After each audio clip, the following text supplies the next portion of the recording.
একসময় রোদ বৃষ্টিতে ইট বালুর সঙ্গে লড়াই করে রাজমিস্ত্রির কাজ করতেন সুমন মিয়া।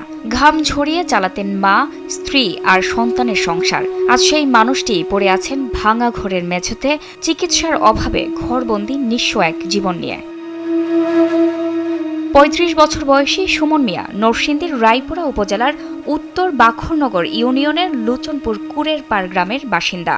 দীর্ঘদিনের অসুস্থতায় তিনি আজ অসহায় বৃদ্ধের মতো দিন কাটাচ্ছেন। প্রতিদিনের মজুরির আয়ে কোনো রকমে চলছিল তার সংসার। আমার না থাকতো তাহলে কেডা করলো লিখতা আমি তো করতে না ওরা বছর কিনু করতেন আমি ভাই তুলে ভেতাই। স্যান্ডেলিনা সো রূপচর্চায় আভিজাত্য। কিন্তু ৫ বছর আগে কাজের সময় হঠাৎ কোমর ও পায়ে তীব্র ব্যথা শুরু হয়।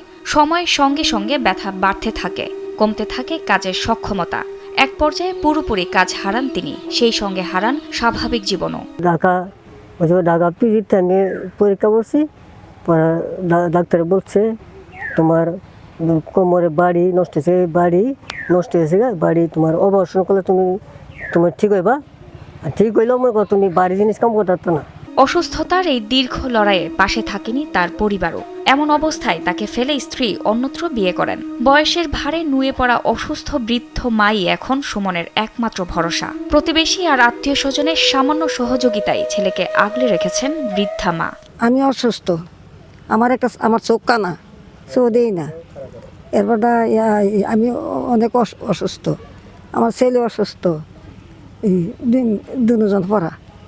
আমরা কীভাবে আমরা চলাফেরা করুম, আমরা কেমবে কী করুম? আমার এই ছেলেটা ভালো লাগে কিছু আপনার হাতে চিকিৎসা দান করে দিন।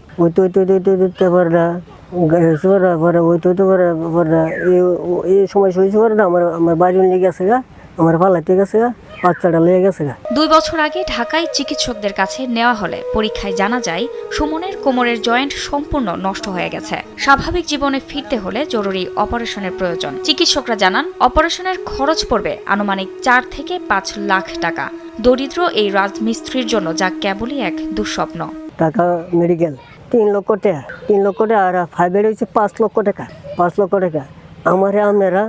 আমারে অপারেশন করে আমার বালা করেন।